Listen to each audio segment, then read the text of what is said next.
अपने क्रोध पर काबू रखें। क्रोध से भ्रम पैदा होता है और भ्रम से बुद्धि विचलित होती है। इससे स्मृति का नाश होता है और इस प्रकार व्यक्ति का पतन होने लगता है। कुरुक्षेत्र के रण में भगवान श्री कृष्ण ने जो गीता का ज्ञान अर्जुन को दिया था, वह संदेश पूरे मानव जाति के लिए उपयोगी है। अगर हम श्रीमद् भगवद गीता के कुछ ज्ञान को हम अपने जीवन में आत्मसात करें तो कई कष्टों से मुक्ति मिल जाएगी। आप तनाव रहित जीवन का निर्वाह कर पाएंगे। बीते कल और आने वाले कल की चिंता नहीं करनी चाहिए, क्योंकि जो होना है वही होगा। जो होता है अच्छा ही होता है, इसलिए वर्तमान का आनंद लो। परिवर्तन संसार का नियम है, यहां सब बदलता रहता है। इसलिए सुख दुख, लाभ हानि, जय पराजय, मान अपमान आदि में भेदों में एक भाव में स्थित रहकर हम जीवन का आनंद ले सकते हैं। क्रोध शत्रु है, अपने क्रोध पर काबू रखें। क्रोध से भ्रम पैदा होता है और भ्रम से बुद्धि विचलित होती है। इससे स्मृति का नाश होता है और इस प्रकार व्यक्ति का पतन होने लगता है।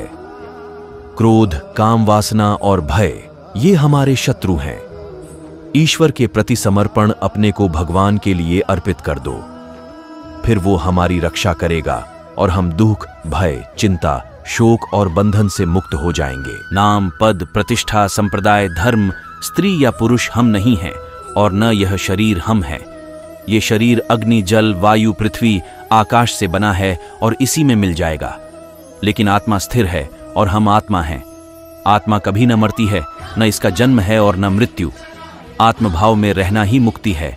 यहां सब बदलता है। श्रीमद् भागवत गीता में भगवान श्री कृष्ण के उपदेशों का वर्णन है। भगवान श्री कृष्ण ने अर्जुन के माध्यम से संसार को गीता का उपदेश दिया था। कृष्ण ने अर्जुन को गीता का पाठ तब पढ़ाया था जब उनके कदम महाभारत युद्ध की युद्ध भूमि में डगमगाने लगे थे। श्री कृष्ण के उपदेशों को सुनकर अर्जुन अपने लक्ष्य को पूरा करने की ओर अग्रसर हुए।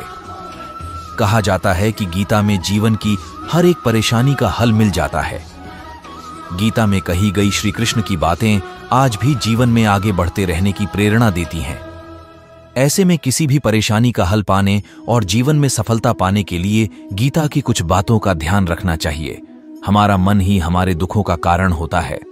ऐसे में श्री कृष्ण ने गीता में कहा है कि जिस व्यक्ति ने अपने मन पर काबू पा लिया, वह मन में पैदा होने वाली बेकार की चिंताओं और इच्छाओं से भी दूर रहता है। साथ ही व्यक्ति को अपने लक्ष्य को भी आसानी से प्राप्त कर लेता है।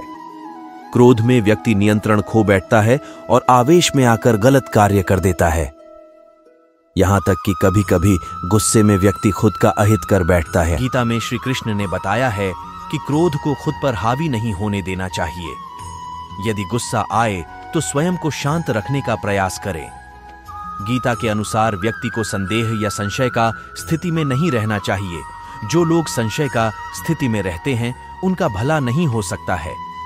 जीवन में स्पष्ट नजरिया होना चाहिए।